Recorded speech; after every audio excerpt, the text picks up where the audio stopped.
let's say I hand the deck to the spectator, and they can give it a shuffle.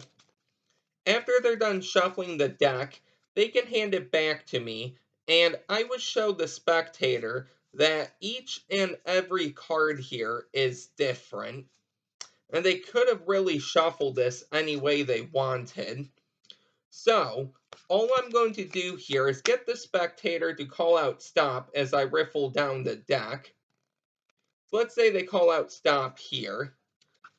And I know the card that you stopped at is the King of Hearts.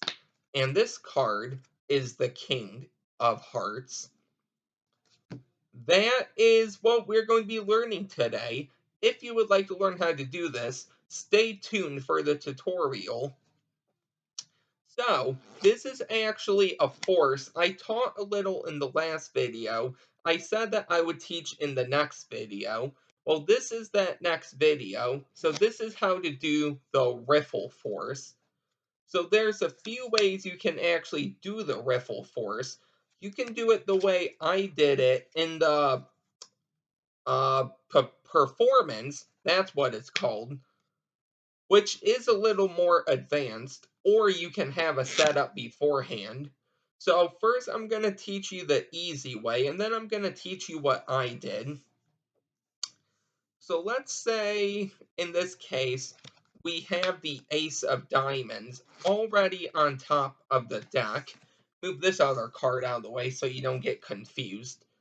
So, before you go up to your spectator, you're going to have one card on top of the deck that you can remember. Let's say the ace of diamonds. I'll keep it face up just so you can see how this works. What you're going to do is you're going to do a swing cut.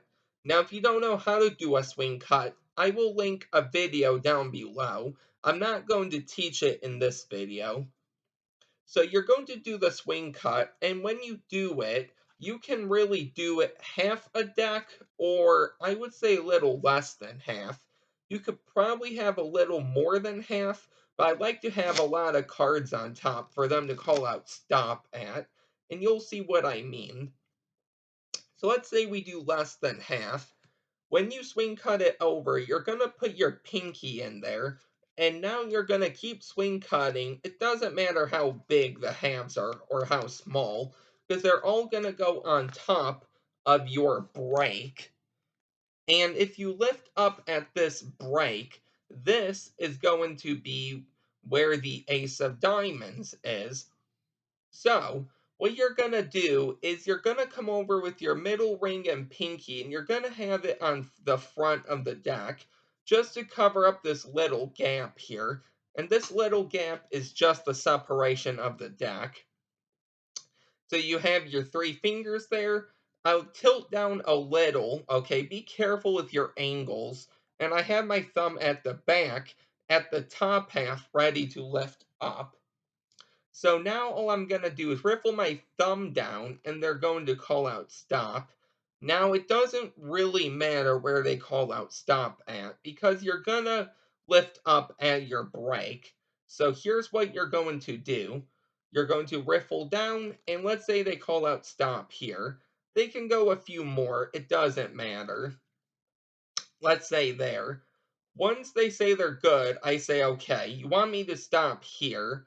I use my thumb, and this is how I do it. I pull down on the deck, and I put my index finger in here, just so they can really see this is where they called out stop. And now you're going to do this move all at once.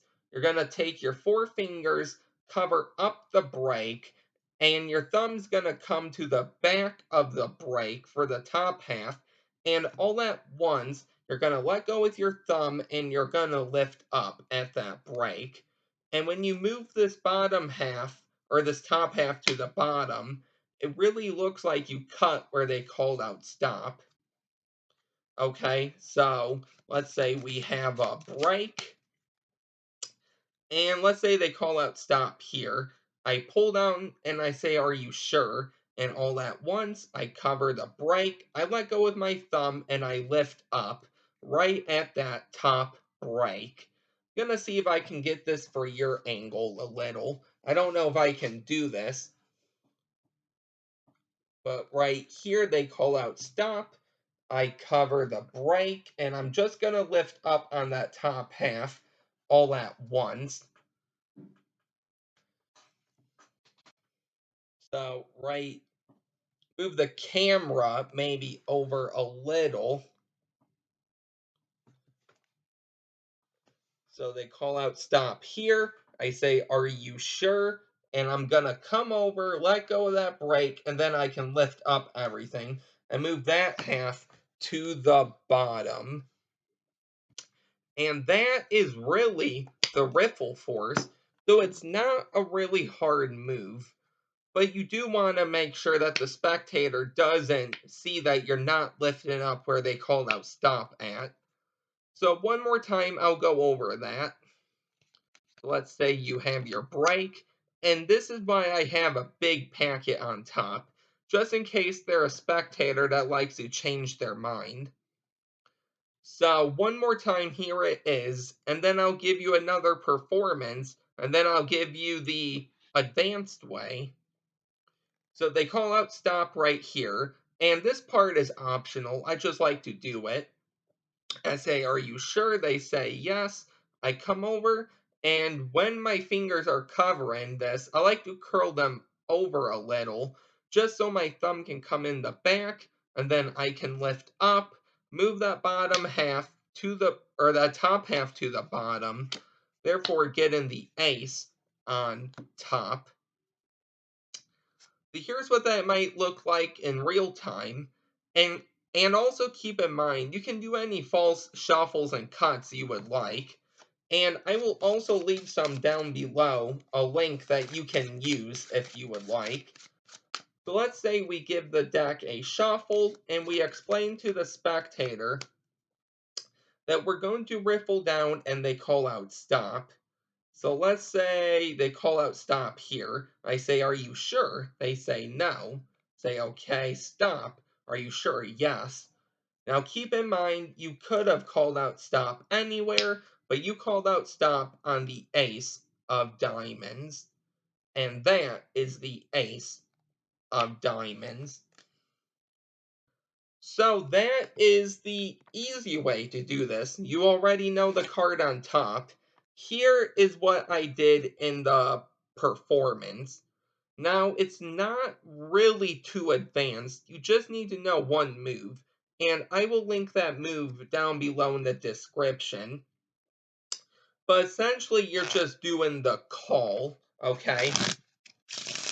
So deck is shuffled, and let's say you want to call the 10 of spades. I'm not going to go over the call, but you can show all of these are different. It doesn't matter. And you're just going to go ahead and call that 10 right to the bottom of the deck. So when you turn the deck face down, it's now on top. I'll show you that a few more times, just so you can see it. If you're familiar with the call, then you'll know what I mean. Let's say the 2 of hearts. So I go through, and when I'm doing the call, I like to keep the same rhythm, okay? I don't like to stop when I see the 2, call it, and then start spreading again. But right there's the 2. So let me show you what you shouldn't do. Let's say you want to do the 5 of diamonds. I'm just naming random cards here. You don't want to do this. While you're talking, you see the 5, you call it. Well, now they see it's gone. And then you continue doing your call, and the 5's on top. You want to try to do it like this. So let's say you want the 6 of spades. I do big spreads like this, so when I see the 6, I can keep the same rhythm, and now the 6 is on top. That might be a little hard, a little advanced, but I think if you can do it that way, the spectator isn't going to really see what's going on, because if they see you stop at a card and then continue spreading, then you force that card, and then you already know it, they might think that you have already preloaded a certain card somewhere in the deck, as opposed to just going through like this. You do your call, and I saw the two of diamonds right there. My call isn't the best, but I hope that made sense. So that was the video. I hope you really enjoyed this.